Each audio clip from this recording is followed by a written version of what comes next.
Bonjour les troisièmes, alors on va prendre la suite de notre chapitre 8. Alors notre chapitre 8 s'intitule les ions, on a déjà vu les ions dans le chapitre 3, d'accord. Là on va parler de l'identification des ions.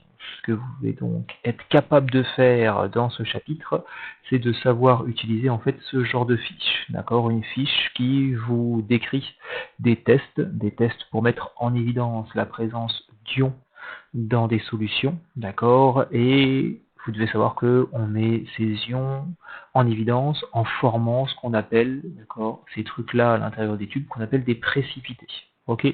Donc, on avait rapidement décrit ce test, pour détecter la présence d'un ion dans une solution. On réalise un test d'identification en versant quelques gouttes d'un liquide testeur approprié. Si le test est positif, il se forme un précipité dont la couleur est caractéristique de l'ion présent. Ok, donc on avait fait un petit schéma qui reprend donc un tube à essai dans lequel on met la solution à tester, et enfin on rajoute quelques gouttes du liquide testeur et on va avoir la formation d'un précipité de couleur caractéristique. Ok. Alors, pour cette semaine, vous deviez faire les exercices 9, 10 et 13, page 41, donc livre avec la couverture verte si c'est chez vous, le livre numérique que vous avez trouvé sur internet très facilement, donc lui c'était page 131. Et une fois que vous avez fait ça, il fallait répondre donc au QCM sur Pronote. Alors on y va pour corriger les premiers exercices. Donc l'exercice numéro 9.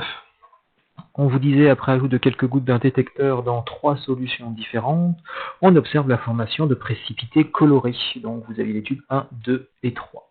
Donc pour retrouver les précipités formés dans ces tubes 1, 2 et 3, il fallait servir soit de ce qu'on avait vu nous en TP avec vos propres schémas, mais il allait vous manquer le premier tube ASS, sinon on utilisait la page 203 du livre, que j'avais cité en référence, d'accord.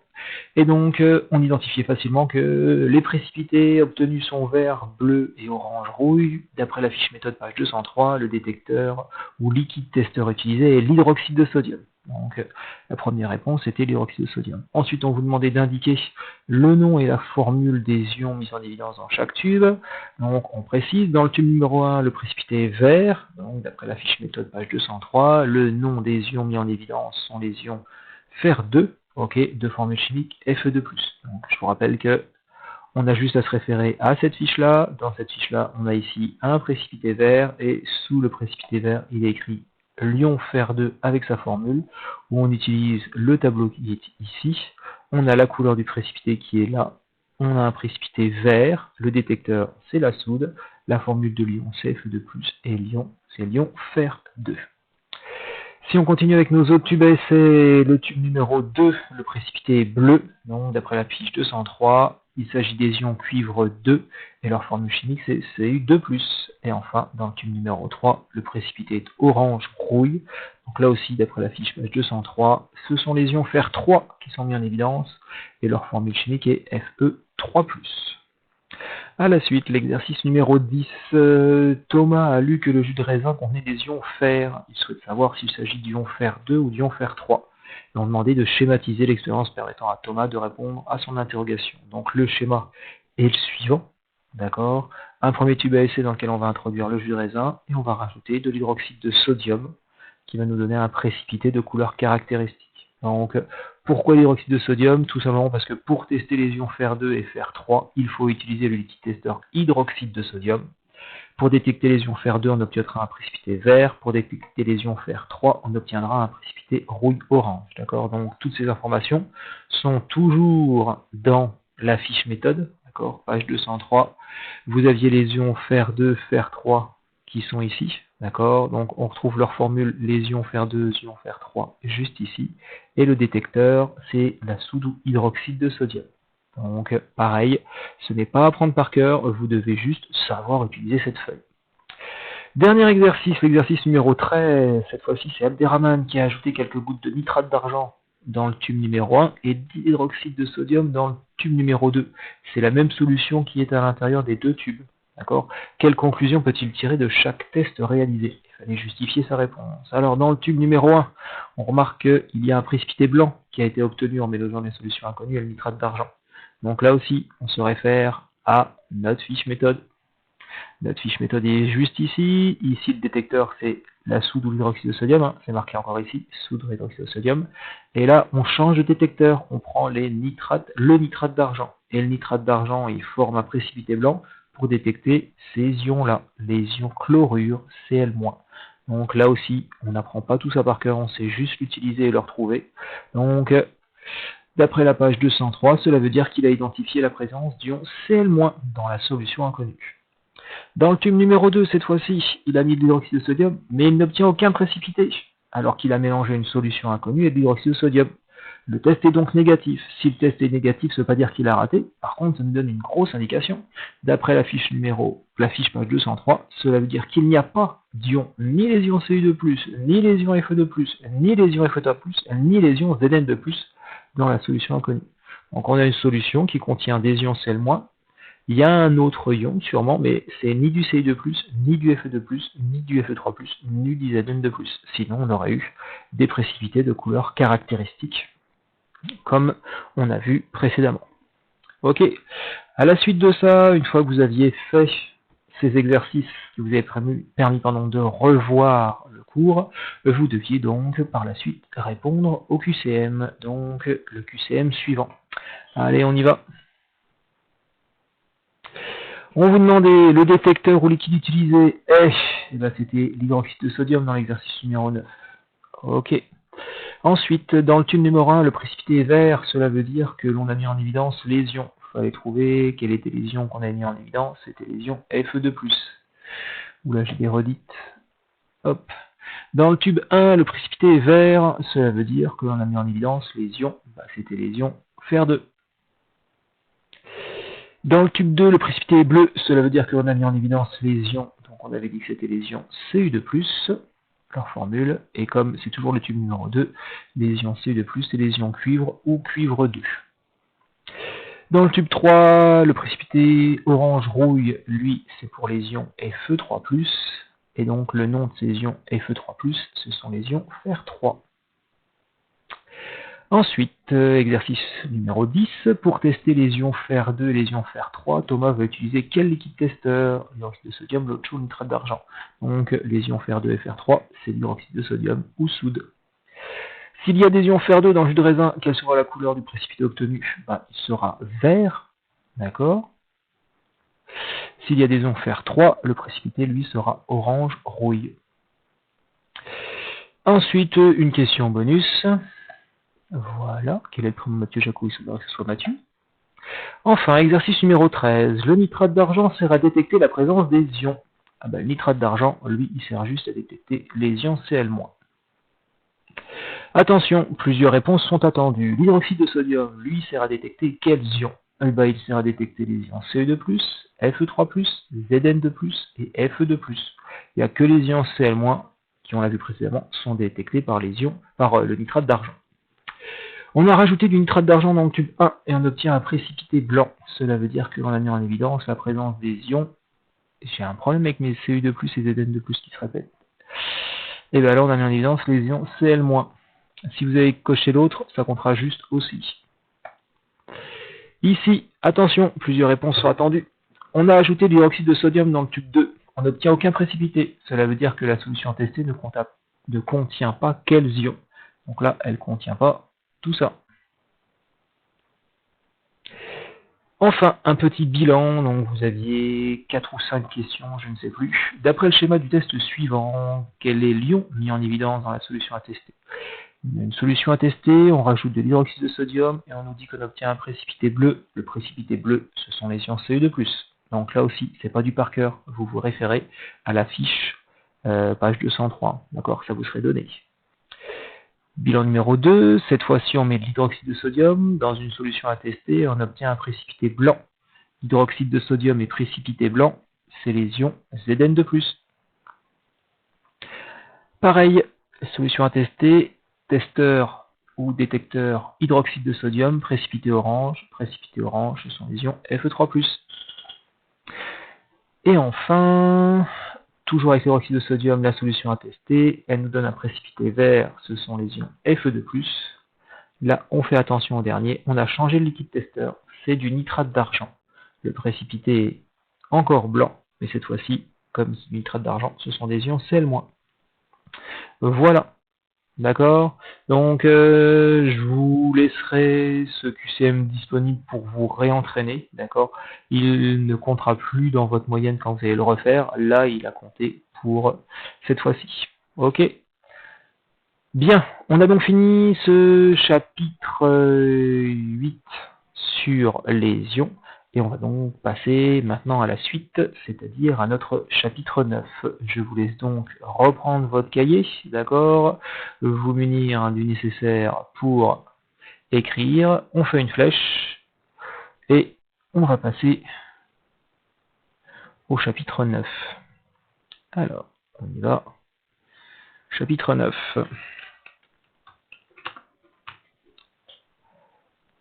Alors, comme introduction de ce chapitre 9, on va s'intéresser à quelque chose. On va s'intéresser à ceci. Non, pas du tout. Ça, c'est une erreur.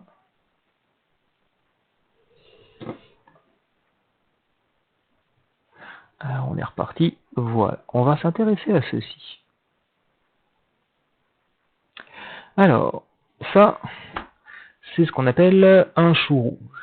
D'accord, je suis un garçon et je n'y connais quand même pas trop en couleur, mais je suis désolé, ça ressemble pas trop à du rouge. D'accord? Pour moi, ça devrait plutôt s'appeler un chou violet. Sauf que si on demande à un jardinier, il va vous faire oui, effectivement, mais en fait, quand on va faire pousser un chou rouge, ça va dépendre dans quel sol on va le faire pousser. Si on le fait pousser dans un sol acide, il va plus tendre vers le rouge, et si on le fait pousser dans un sol qui est basique, il va plus tendre vers le bleu-violet. D'accord? Donc, il semblerait que le chou rouge soit sensible à ce qu'on appelle l'acidité ou la basicité d'un sol. Donc, on va s'intéresser à ça dans notre chapitre. Alors, le titre de notre chapitre, ça va s'intituler « Les acides et les bases ». Alors, on y va. Vous avez tourné la page et vous écrivez tout en haut ce titre, donc « Les acides et les bases ».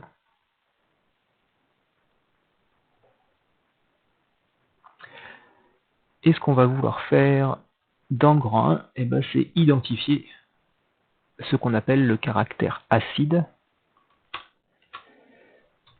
Identifier.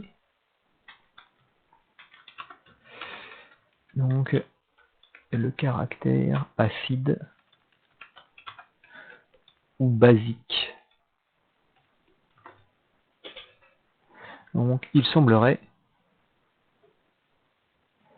que l'on puisse identifier cela avec du chou rouge. Donc, pour illustrer ceci, vous m'excuserez pour la qualité de la vidéo, on va regarder une petite vidéo, d'accord? Et donc, pour identifier cet acide, cette base, on va utiliser du chou rouge. Donc j'ai pris du chou rouge, on l'a coupé en morceaux, on l'a mis dans une casserole avec de l'eau, on l'a fait bouillir, et on récupère le jus de cette cuisson. Donc ça sent pas très bon, ça sent le chou, d'accord? Et là encore, quand on va récupérer notre jus de cuisson, ça a beau être appelé du chou rouge, c'est pas très rouge, c'est plutôt violet. Alors maintenant, ce que l'on veut faire, c'est voir comment réagit ce chou rouge, parce qu'on sait que si c'est acide ou basique, ça réagit. Donc on va prendre un petit bonbon, un bonbon que vous connaissez, qui est réputé pour son acidité, d'accord? Et on va voir ce que ça fait quand on met ça dans du jus de chou rouge. Alors on va pas mettre le bonbon directement dans le chou rouge, parce que certains pourraient penser, bah oui, mais notre bonbon il est coloré, il est marron, donc c'est lui qui va faire changer la couleur ou pas. Donc en fait ce bonbon, on va mettre dans de l'eau, d'accord? Et on va juste laisser dissoudre ce qui est à la surface du bonbon et ce qui donne son côté très acide. D'accord? Pendant ce temps-là, notre premier manipulateur va nous remettre du jus de chou rouge dans un petit pot. D'accord? On va les mettre l'un à côté de l'autre. C'est bien exactement la même couleur. D'accord? C'est plus du violet. Et on va juste verser l'eau dans laquelle on a dissous ce qui est autour de notre bonbon. Ah bah oui, effectivement. Le chou rouge a changé de couleur. D'accord? Donc, quand on rajoute quelque chose d'acide avec notre chou rouge, celui-ci change et c'est bien quand même un peu plus proche du rouge. Donc ça, c'est le côté acide. Maintenant, il nous faudrait tester si ça marche avec les bases. D'accord? Donc, une base, en alimentation, on n'en a pas beaucoup. Donc, on va prendre un produit ménager, d'accord? C'est du desktop, c'est à base de soude, c'est à base d'hydroxyde de sodium, et c'est extrêmement basique. D'accord? Donc, on va prendre un petit peu de desktop qu'on a mélangé avec de l'eau, ok? Et on va, là aussi, le mettre dans notre chou rouge, voir s'il y a vraiment une différence au niveau de la couleur de notre chou, si effectivement il avait poussé dans un sol plus basique. Alors, on va demander à notre manipulateur de mettre, oui, voilà, on verse à l'intérieur, et voilà, ah oui, ça change effectivement. Donc là, si on avait un sol extrêmement basique, on n'aurait pas un chou rouge, on aurait un chou vert, d'accord? Donc c'est pas la même chose, voilà. Donc on a bien eu une réaction avec notre côté acide, notre côté basique.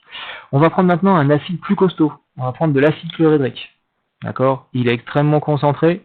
Là aussi, on va en prendre quelques gouttes qu'on va mettre dans de l'eau.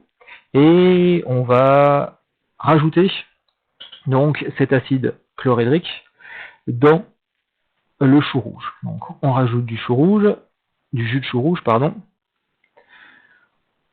On observe de la même manière la couleur très caractéristique qui est plutôt violette. Et on va verser donc dans ce quatrième petit pot notre acide qui est lui très concentré. Ah bah voilà notre chou rouge. Donc effectivement, si on a quelque chose qui est très acide, notre chou rouge va plutôt se rapprocher du rouge. D'accord? Donc à la maison, si on veut acidifier, on va rester consommable au niveau de notre chou rouge, on ne va pas utiliser de l'acide, on va utiliser du vinaigre. Et normalement avec du vinaigre, le chou rouge devient plus rouge. Alors là, on va prendre un dernier quelque chose, on va prendre de la lessive. Parce qu'en fait, la base qu'on a utilisée était très très basique. Donc on va prendre quelque chose qui est un peu moins basique à la maison, c'est de la lessive.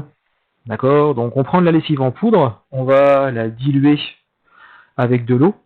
D'accord? On va obtenir une solution qui, là aussi, va être basique, mais elle va être moins basique que notre desktop, qui était plutôt costaud, lui, et qui a fait virer notre chou rouge au vert. D'accord? Donc là, notre préparateur numéro 1 nous a refait un petit pot avec du jus de chou rouge qui est bien violet. Et on va rajouter, donc, dans ce nouveau petit récipient, donc, juste un petit peu de lessive diluée. Donc c'est une solution avec de l'eau. Voilà, juste un petit peu, on mélange. Voilà. Ah, et on obtient bien quelque chose de bleu. Donc voilà. Non, on rajoutera pas là-dedans. Alors si on observe ici, on a notre jus de chou rouge, d'accord? Il était violet à l'origine. Ok. Si ça pousse dans un sol acide, le chou rouge va se rapprocher, c'est vrai, de cette couleur rouge qui est là. D'accord? Si on fait une salade de chou rouge et qu'on utilise du vinaigre, le vinaigre est acide, donc notre chou rouge va se rapprocher du rose. Okay? Si le chou rouge pousse dans un sol qui est basique, il va au contraire se rapprocher de cette coloration bleue. D'accord? Donc nos jardiniers ont bien raison, en fonction de l'endroit où va pousser le chou, soit c'est un sol basique et il va être plus proche du bleu, d'accord, donc ce qui est à notre droite sur l'écran, soit il va être sur un sol acide et il va être plus proche du rouge. Ok, donc avec le chou rouge, on arrive à identifier le caractère acide ou basique.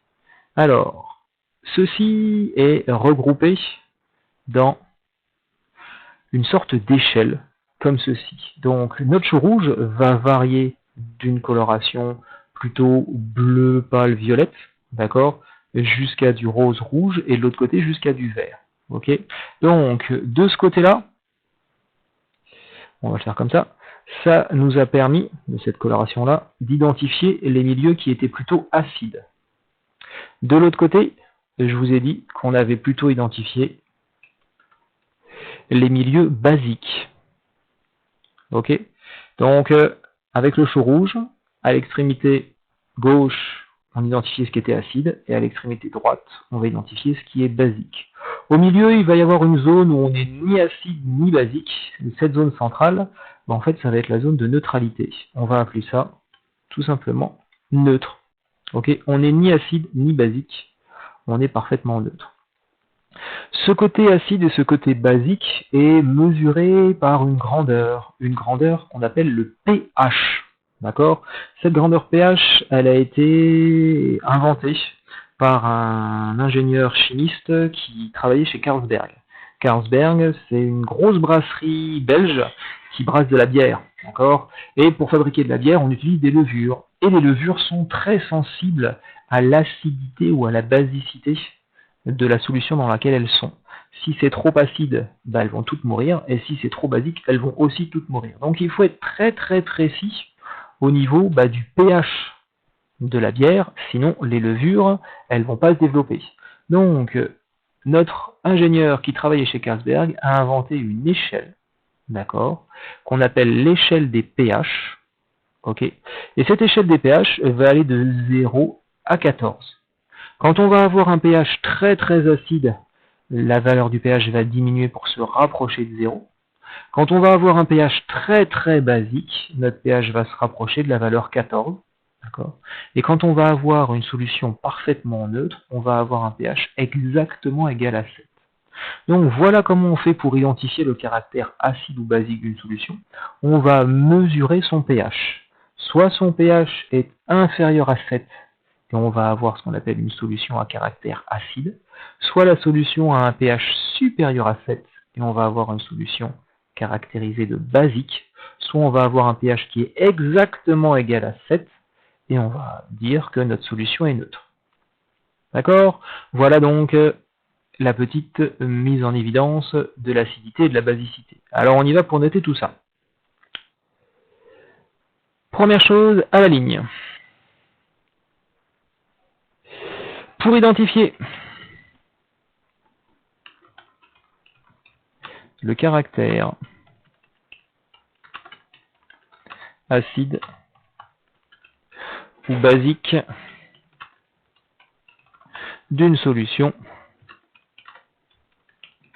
on mesure son... Alors attention, son pH, ça se note avec un P minuscule et un H majuscule. Si vous ne respectez pas ce P minuscule et ce H majuscule, c'est considéré comme faux, c'est plus le pH. D'accord? On verra d'où vient ce P et d'où vient ce H après. À la ligne, le pH, ça va être un nombre sans unité, compris entre 0 et 14.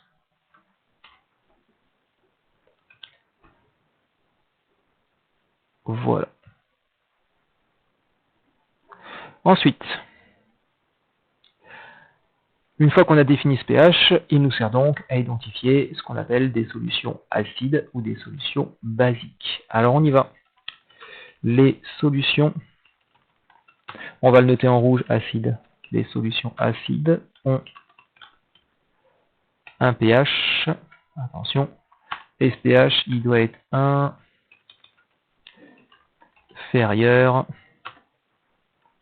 à 7.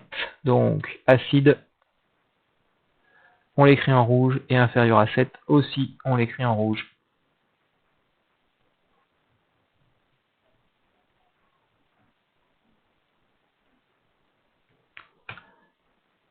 À la ligne, on revient en bleu. Les solutions neutres, donc neutre, on va l'écrire en rouge. Les solutions neutres ont un pH, et cette fois-ci aussi en rouge, égal à 7 cette fois-ci. Donc les solutions neutres doivent avoir un pH égal à 7. Et enfin, on y va pour les solutions basiques.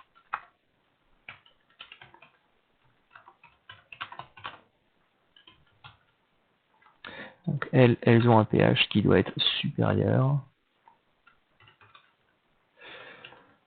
Donc à 7.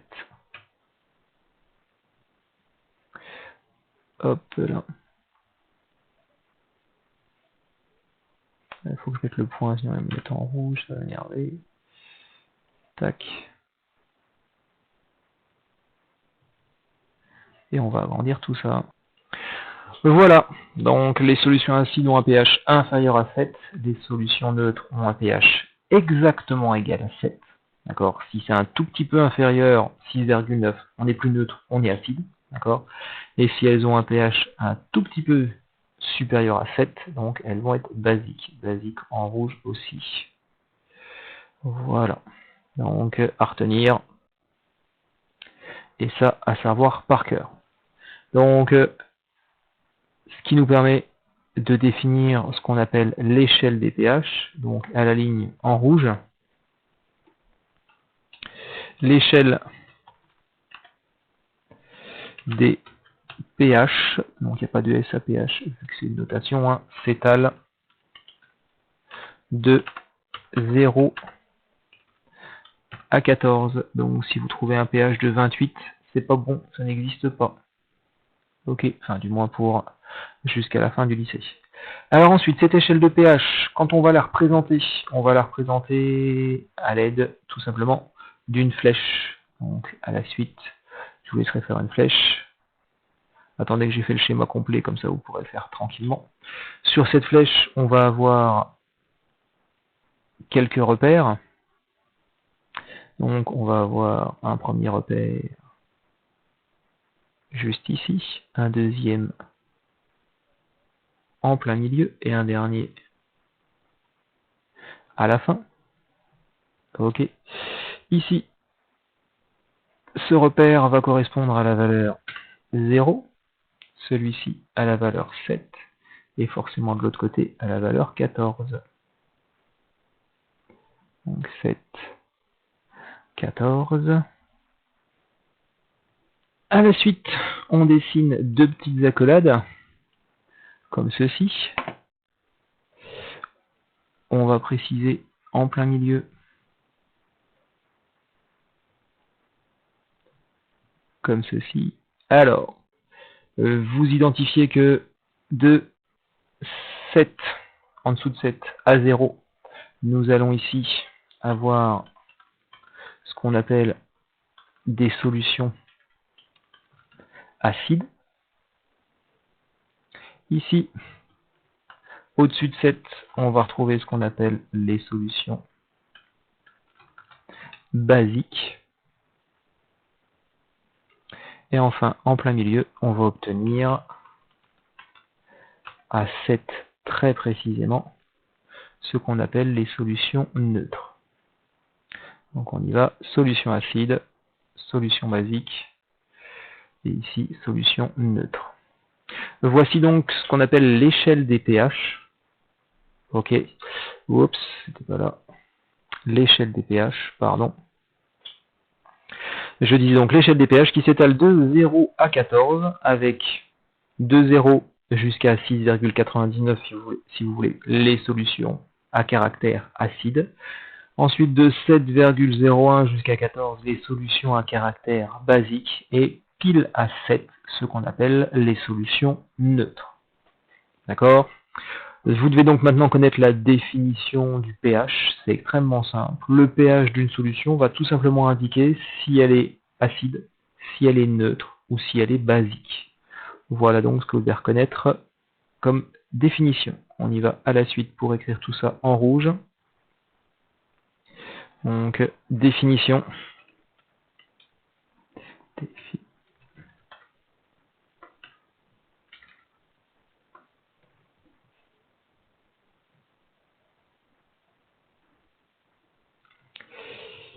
Et on est parti pour cette définition. Si vous voulez écrire cette définition tout en rouge, vous pouvez bien sûr l'écrire tout en rouge. Je n'écrirai que les termes importants en rouge.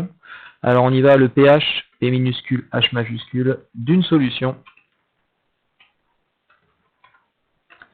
indique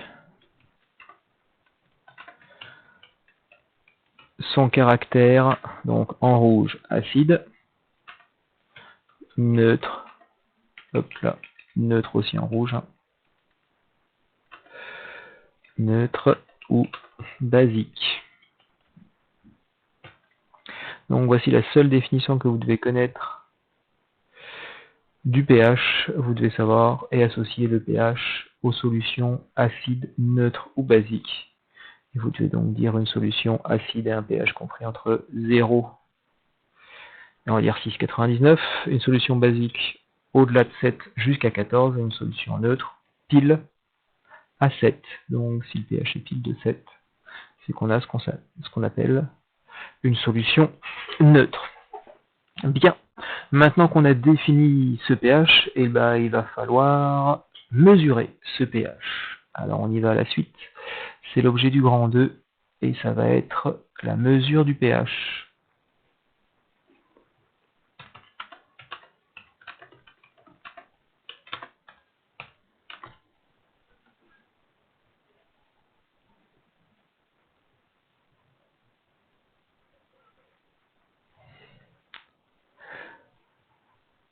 Voilà. Alors on y va. Pour mesurer le pH, on va illustrer ça avec une animation. D'accord? Alors, logiquement, on utilise ce qu'on appelle du papier pH. Alors, le papier pH, ça c'est nul, ça c'est déjà fait. Tac. Hop là. Le papier pH, c'est une petite bande de papier, d'accord, comme ceci. Et en fait, quand on va la tremper dans la solution, elle va changer de couleur en fonction de la solution dans laquelle je vais la tremper.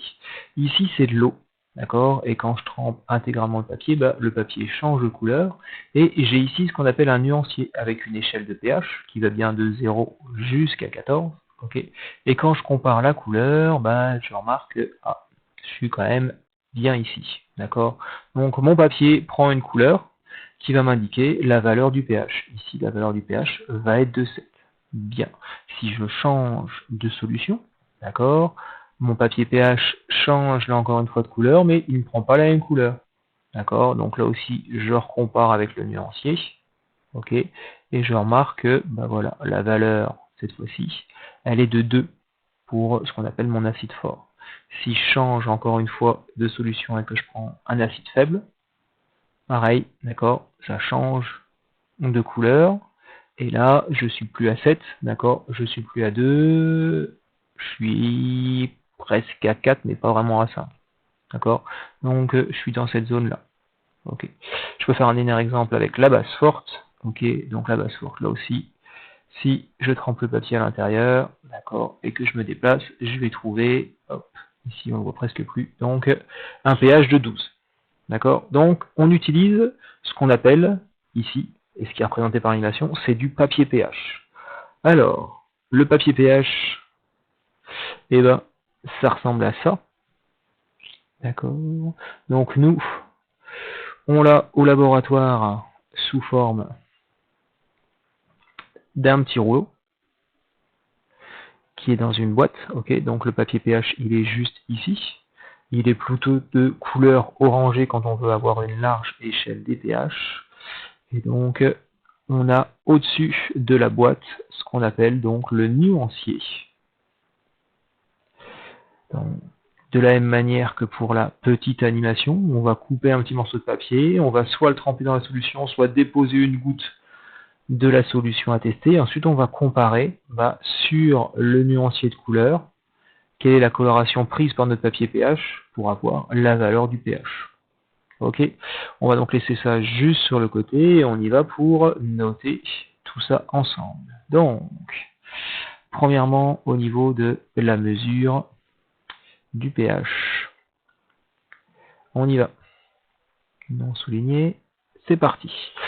Le pH d'une solution se mesure avec du papier pH. Donc le pH d'une solution se mesure avec du papier, on va préciser, indicateur de pH. Bien. Et donc on explique que le papier change de couleur au contact de la solution, point, on détermine la valeur du pH en comparant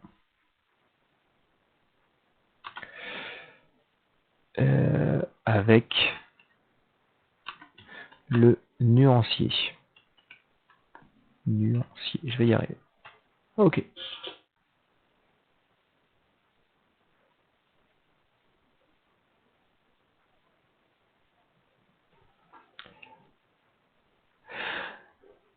Alors cette méthode a un avantage, on le voit tout de suite avec l'animation, d'accord, c'est que quand on va prendre notre papier pH, on le trempe dedans, la coloration est prise, la lecture est très rapide. C'est une méthode très très rapide, d'accord, on a juste à prendre un morceau de papier, on le trempe dans la solution. Par contre, il y a un petit inconvénient, c'est que on doit comparer aux couleurs, et que des fois, on n'est pas sûr. D'accord. Donc là, je suis pas vraiment à 9, mais je suis pas vraiment non plus à 10 au niveau de la coloration. Ok. Ça veut dire que ma valeur, elle est approximative. Ok. Donc, on va le préciser dans notre cours ici. Attention.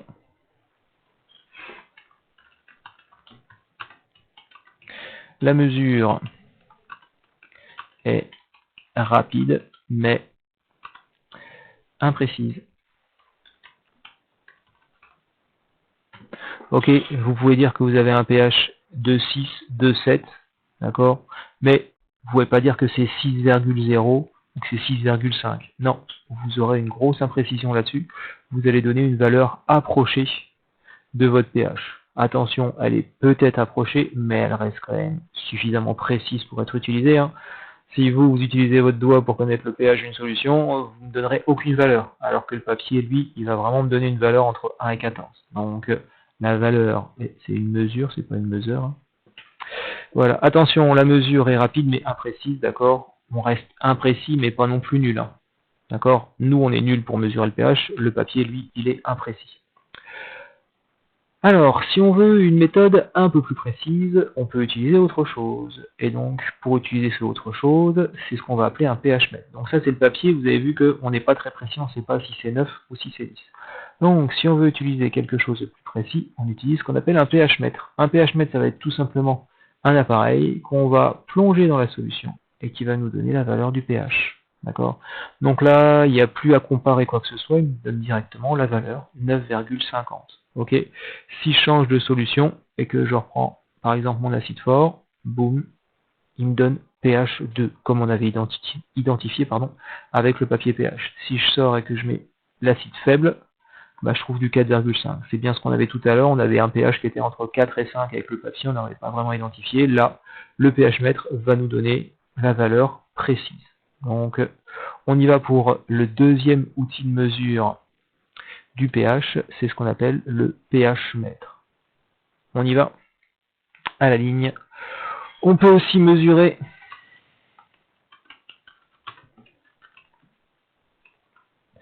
le pH d'une solution à l'aide d'un pH mètre. Donc la méthode est simple, on plonge le pH mètre dans la solution, virgule, la valeur s'affiche sur l'écran. Et donc cette fois-ci, on peut mettre que la mesure est précise. Voilà. Donc la mesure est précise, par contre, elle coûte un peu plus de temps et elle coûte plus cher aussi du papier pH. Si vous achetez du papier pH, on va dire qu'il y en a pour moins de 10 € le petit rouleau. Par contre, si vous voulez acheter un pH mètre, il y en a facilement pour plus de 100 €. D'accord. Ensuite, le pH mètre, quand vous allez l'allumer, il va falloir l'étalonner parce qu'il n'est pas réglé. Donc, il faut prendre deux solutions étalons avec des pH bien précis. Il faut plonger le pH mètre à l'intérieur, régler le pH mètre avec le bon pH dans les deux solutions et seulement après, vous pourrez faire la mesure.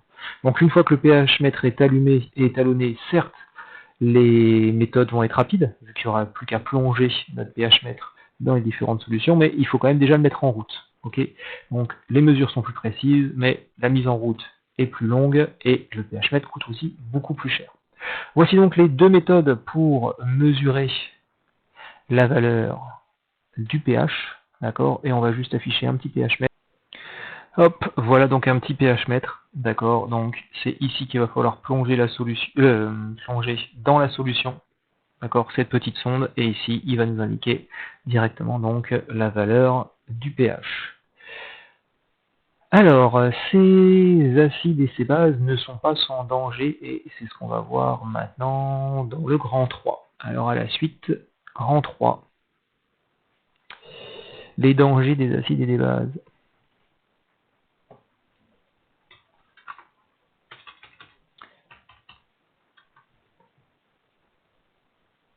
Alors, nos acides et nos bases concentrées vont présenter ce qu'on appelle des dangers identiques. En fait, ce sont des matières qui sont corrosives, qui corrodent. Ça veut dire qu'ils vont attaquer, qu'ils vont ronger. Donc, soit elles rongent la matière solide, d'accord, mais elles vont aussi attaquer et ronger la matière vivante, c'est-à-dire votre peau. Ok, donc il va falloir se protéger lorsqu'on manipule des acides ou des bases concentrées. Alors on y va. Les acides et les bases concentrées présentent des dangers identiques. Deux points. Ce sont des substances, et on l'écrit en rouge, corrosives. Alors, pour identifier ces substances corrosives, nous avons une législation européenne qui utilise des pictogrammes. Et ces pictogrammes ne sont pas tous à connaître, mais vous devez être capable d'identifier le pictogramme des substances corrosives. Donc à la suite, on y va pour écrire pictogramme de sécurité.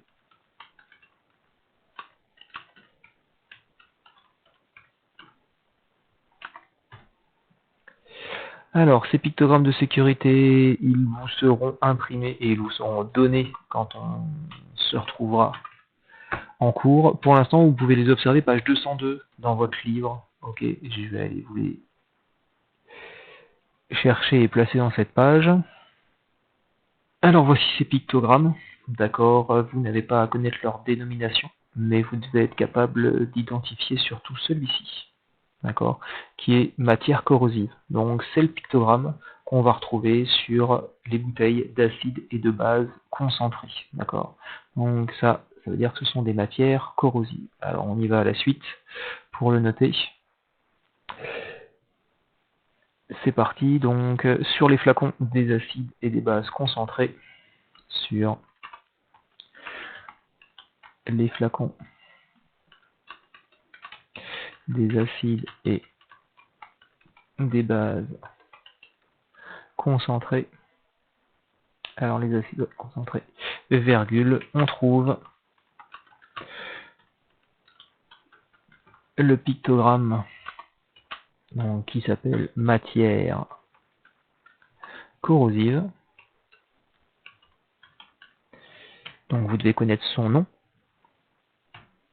D'accord. Si on vous le montre, vous devez être capable de dire que c'est le pictogramme des matières corrosives.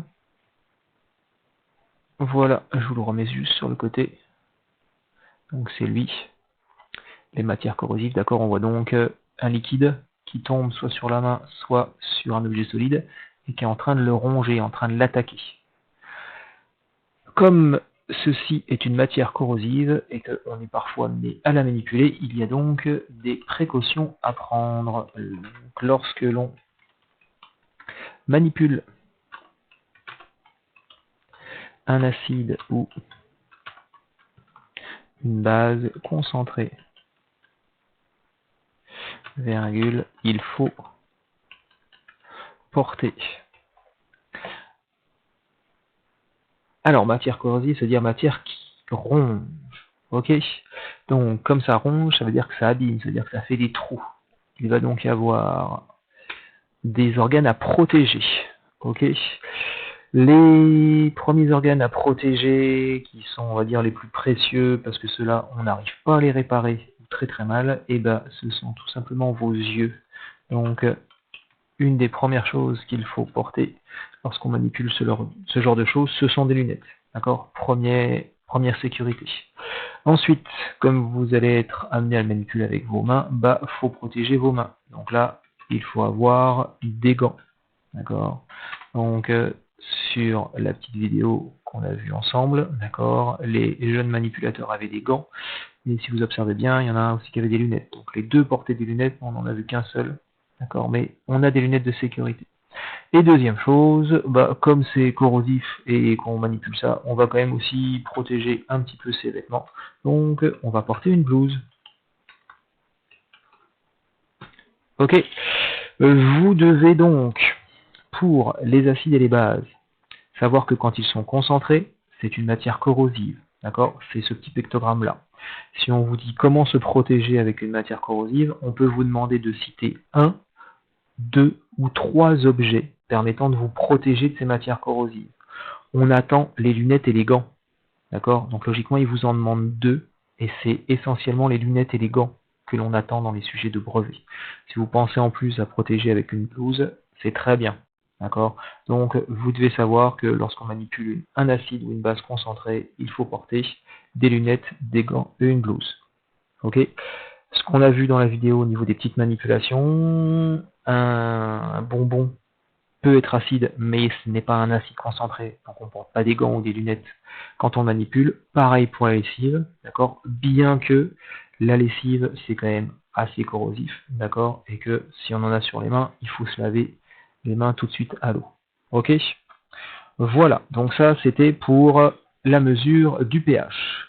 Maintenant, comme vous connaissez tout sur les ions, vous allez voir qu'en fait, les ions sont aussi responsables du pH des solutions. Et on va identifier quels sont les ions qui sont responsables du pH d'une solution. Alors à la suite, c'est le grand 4. C'est parti. Grand 4. Les ions responsables du pH.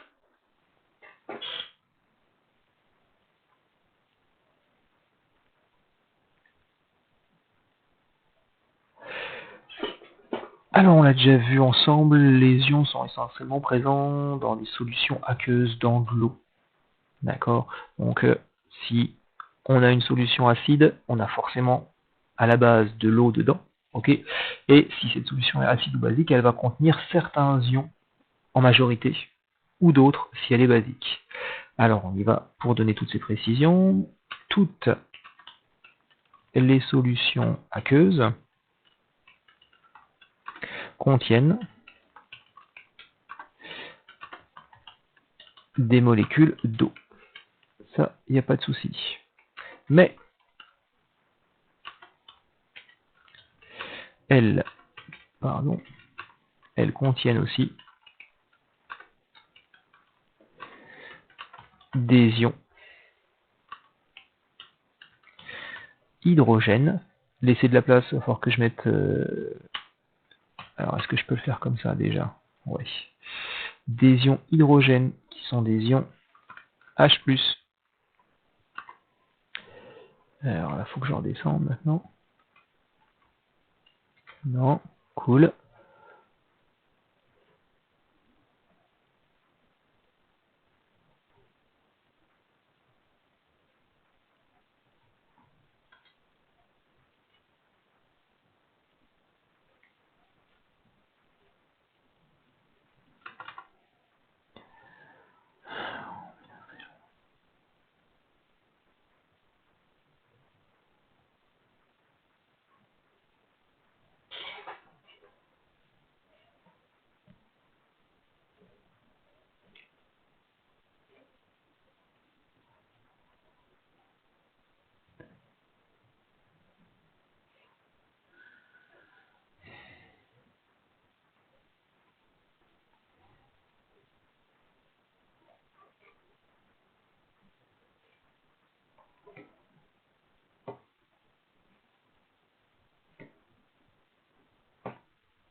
Pardon. Donc ici, une représentation d'une solution neutre.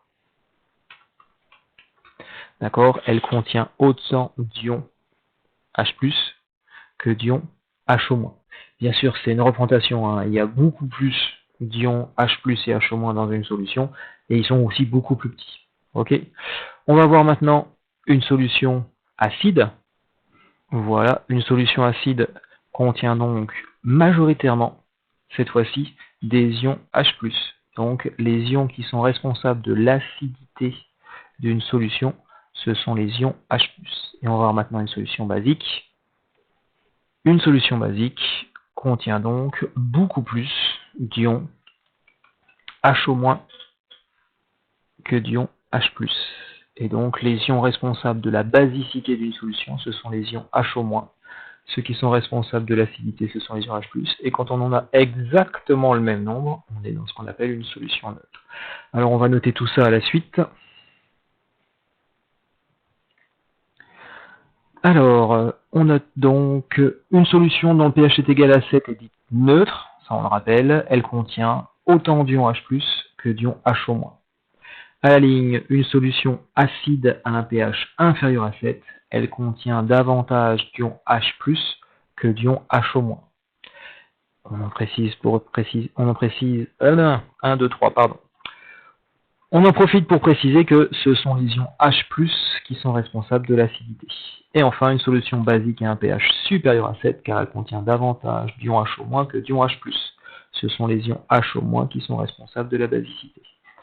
Voici donc la fin du chapitre 8 sur les acides et les bases, avec tout ce que vous avez à connaître, d'accord? Ce qu'est le pH, l'échelle des pH, d'accord? Que le pH est un nombre sans unité qui va de 0 à 14, et que le pH définit donc le caractère acide, neutre ou basique d'une solution. Donc 0 à 7, c'est acide, 7 à 14, c'est basique, pile poil à 7, donc c'est neutre. Ensuite, vous devez connaître comment est-ce qu'on mesure un pH, soit avec un papier pH, soit avec un pH mètre. Comment ça fonctionne à peu près, hein. Le papier pH, il change de couleur et on regarde sur un nuancier. Le pH mètre, on le plonge dans la solution et sur l'écran, on lit la valeur. Vous devez ensuite connaître les pictogrammes de sécurité, c'est-à-dire celui des matières corrosives, comment on s'en protège.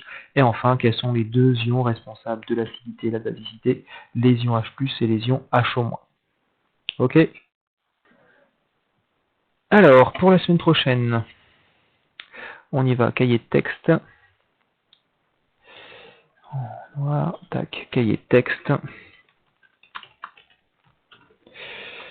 Vous allez avoir à faire des exercices. Mais on va commencer par mettre à jour le cahier. D'accord. Ce qui veut dire donc, recopier, correction,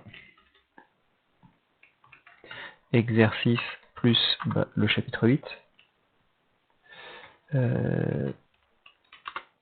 Qui doit être le chapitre 9 maintenant. Hop, plus chapitre 9.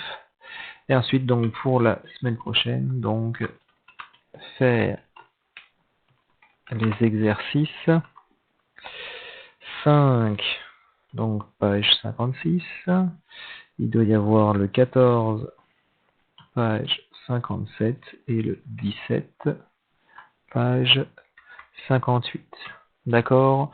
De toute façon, je vais mettre tous ces énoncés d'exercices à la suite sur Pronote au format PDF, donc ils seront à la fin du cours et puis indépendamment, de toute façon, eux aussi sur Pronote au format PDF. D'accord? Et puis, à la suite, il faudra faire le QCM. D'accord? Donc, il sera bientôt disponible, mais encore pas tout de suite parce que certains continuent à l'ouvrir alors qu'ils n'ont rien fait. Voilà, donc je vous souhaite bon courage, bonne continuation et à bientôt. Si, une dernière chose. Pour ceux qui le voudraient, je vais mettre le lien aussi du site de la simulation. Je vais y arriver. Donc le site de la simulation pour la mesure du pH, si vous voulez le revoir, d'accord. Donc c'est une simulation qui est développée par une université américaine dans le Colorado. Voilà. Ils ont plein d'autres trucs de simulation. Ça peut être pratique pour vous pour revoir certaines choses. Donc là, ce sera sur la mesure du pH. Et je tiens bien sûr à remercier les deux jeunes manipulateurs qui m'ont aidé pour la petite expérience avec le jus de chou rouge. Voilà, bonne continuation. Au revoir.